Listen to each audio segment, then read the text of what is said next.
হে everyone, কেমন আছো সবাই? আশা করি সবাই খুব ভালো আছো। এই দেখো, এখন আমি জুয়েলারি বক্স নিয়ে বসে পড়েছি। কী বানাবো বুঝতে পারছি না। তো আপাতত বাচ্চাদের তো কিছু দিতেই হবে, তো এই যে সামনে পুজো বলে ওদের জন্য আগেই বানিয়ে ফেললাম দুখানা হার। ঠিক আছে, দুটোই বাচ্চা আছে আপাতত। আর এদিকে কি বানাবো বুঝতেই পারছি না, নিয়ে তো বসে পড়েছি, কি করব। এগুলো আমার মোটামুটি বানানো রয়েছে দেখো।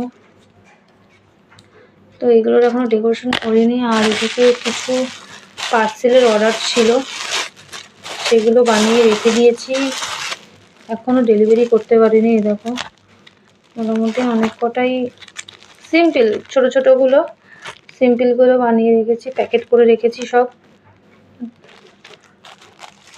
কাল পরশু করে সব ডেলিভারি দিয়ে দেবো।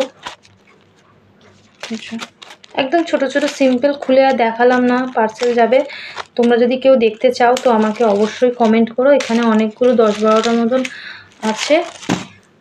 কাল পরশু করে ডেলিভারি দেবো। তোমার যদি কারোর নিতে ইচ্ছা হয় তাহলে আমাকে প্লিজ কমেন্টে জানিও। তো চলো, ভালো থেকো সবাই, সুস্থ থেকো।